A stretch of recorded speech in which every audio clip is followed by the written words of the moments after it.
ശാരീരിക വെല്ലുവിളിയെ മറികടന്ന് സംഗീത ലോകത്ത് വലിയ നേട്ടങ്ങളുമായി മുന്നേറുന്ന കലാകാരിയാണ് വൈക്കം വിജയലക്ഷ്മി. ലളിതമായ ഭാഷയിൽ പറഞ്ഞാൽ പുതുതലമുറയ്ക്ക് പ്രചോദനമായ വ്യക്തിത്വം. അവരുടെ പാട്ടിനെ സ്നേഹിക്കാത്തവർ സൗത്ത് ഇന്ത്യയിൽ ഇല്ലെന്ന് വേണമെങ്കിൽ പറയാൻ സാധിക്കും. തെന്നിന്ത്യ ഒട്ടാകെ അറിയപ്പെടുകയും ലക്ഷങ്ങൾ ആരാധകരും ഗായകങ്ങളും തിരക്കെ എളിമയും നിഷ്കളങ്കയുമായ ഗായികയുടെ ജീവിതമാണത്. തമിഴിലും മലയാളത്തിലും പിന്നണി ഗായിക രംഗത്ത് സജീവമായി നിൽക്കുന്ന താരം സ്റ്റേജ് ഷോകളിലും സജീവം തന്നെയാണ്. 2018 വിജയലക്ഷ്മിയുടെ വിവാഹം. മിമിക്രി കലാകാരനായ അനൂപാണ് താരത്തെ വിവാഹം ചെയ്തത്. ഇന്റീരിയർ ഡിസൈൻ കോൺട്രാക്ടർ കൂടിയാണ് അനൂപിന്. രണ്ടുപേരും കലാരംഗത്ത് പ്രവർത്തിക്കുന്നതിൽ പരസ്പരം പിന്തുണ നൽകി ജീവിതം മുന്നോട്ട് നയിക്കണമെന്ന പ്രതീക്ഷയോടെയാണ് വിജയലക്ഷ്മി വിവാഹത്തിന് സമ്മതിച്ചത്.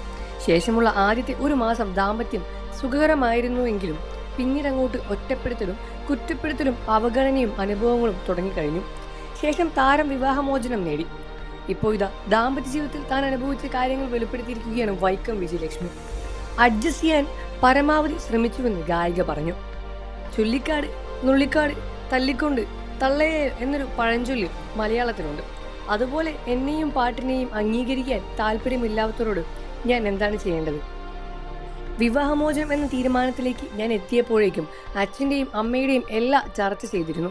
ഡൈവോഴ്സ് ചെയ്യാൻ എളുപ്പമാണ്, പക്ഷെ കുടുംബജീവിതമാണ്, അല്പം അഡ്ജസ്റ്റ് വേണം എന്നൊക്കെ അവർ പറഞ്ഞു. ഒരുമിച്ച് മുന്നോട്ട് പോകാൻ മാക്സിമം അഡ്ജസ്റ്റ് ചെയ്ത് എൻ്റെ ഭാഗത്ത് നിന്ന് ഞാൻ ചെയ്തിരുന്നു. എന്നിട്ടും ഒത്തുപോകാൻ കഴിയില്ലായിരുന്നു.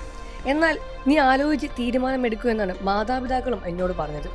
സമൂഹം എന്ത് ചിന്തിക്കും, എന്തു പറയും എന്നൊന്നും ചിന്തിക്കേണ്ട, കാരണം ജീവിതം എൻ്റേതല്ലേ. മ്യൂസിക്കിന്റെ കാര്യത്തിൽ അദ്ദേഹം എപ്പോഴും എന്നെ നിരുത്സാഹപ്പെടുത്തുമായിരുന്നു. ഒന്നും ചെയ്യാൻ അനുവദിക്കില്ല, എന്തിനു തുനിയുമ്പോഴും വിലക്കും. അച്ഛൻ്റെയും അമ്മയുടെയും അടുപ്പിക്കില്ലായിരുന്നു, ഒഴിവാക്കാൻ പറയുമായിരുന്നു. അത് ഞാൻ അനുവദിച്ചില്ല. എൻ്റെ ഫെയിമിനോടുള്ള ഈഗോയാണെന്ന് തോന്നിയിട്ടുണ്ട്. വിവാഹം കഴിഞ്ഞ് ആദ്യത്തെ ഒരു മാസം ദാമ്പത്യം സുഖകരമായിരുന്നു. പിന്നീട് കാര്യങ്ങൾ മാറി തുടങ്ങിയത് എന്ത് ചെയ്താലും കുറ്റമായിരുന്നു. ഞാൻ പൂജാമുറിയിൽ കയറുന്നത് പോലും ഇഷ്ടമായിരുന്നില്ല. ആവശ്യമില്ലാതെ ദേഷ്യപ്പെടുന്നത് പതിവായി. സമാധാനവും പോയി കിട്ടി. അയാൾ ദേഷ്യപ്പെടുമ്പോൾ സഹിച്ചിട്ട് ഞാനും തിരിച്ച് ദേഷ്യപ്പെടാൻ തുടങ്ങി. ചില പാട്ടുകൾ കേൾക്കുമ്പോൾ പഴയ സംഭവങ്ങൾ ഓർമ്മ വരികയും വിഷമം തോന്നുകയും ചെയ്യാറുണ്ട്. നല്ല മനസ്സുള്ള പുരുഷൻ ജീവിതത്തിലേക്ക് വന്നാൽ ദൈവത്തെ പോലെ കണ്ട് ബഹുമാനിക്കണം. അല്ലാതെ ദേഷ്യമുള്ളതും ഒഴിവാക്കാനുമായി ഓവറായി എക്സാജറേറ്റ് ചെയ്ത് കാണിക്കുന്ന വ്യക്തി പങ്കാളിയായി വരികയാണെങ്കിൽ അടിമയായി അവിടെ നിൽക്കേണ്ട കാര്യമില്ല. നോ പറഞ്ഞ് ഗഡ്സ് കാണിക്കണം എന്നാണ് വിജയലക്ഷ്മി പറഞ്ഞത്. കാഴ്ചയില്ലാത്തത് ചിലപ്പോഴൊക്കെ എന്നെ വിഷമിപ്പിക്കാറുണ്ടെന്നും ഗായിക പറഞ്ഞു. കാഴ്ചയില്ലാത്തതിനെ ഓർത്ത് ഞാൻ സങ്കടപ്പെട്ടിട്ടുള്ളത് കാഴ്ചയുള്ളതിൻ്റെ പേരിൽ ആളുകൾ എന്നെ മാറ്റി നിർത്തുകയോ എന്നോട് അഭിപ്രായം ചോദിക്കുകയോ ചെയ്യാതിരുന്നാലാണ്. കണ്ടില്ലെങ്കിലും തൊട്ടാൽ എനിക്ക് മനസ്സിലാകും. അത് ചെയ്യാതെ എന്നെ അവഗണിക്കാൻ സങ്കടം വരും. മാത്രവുമല്ല, അയാളുമായി എപ്പോഴും വഴക്കുണ്ടാക്കാറുണ്ട് എന്നും താരം തുറന്നു പറയുകയാണ്. നിങ്ങൾക്ക് വൈക്കം വിജയലക്ഷ്മി ഇഷ്ടമാണെന്ന കാര്യം വീഡിയോയ്ക്ക് താഴെ കമൻറ്റ് ചെയ്ത് പറയുക.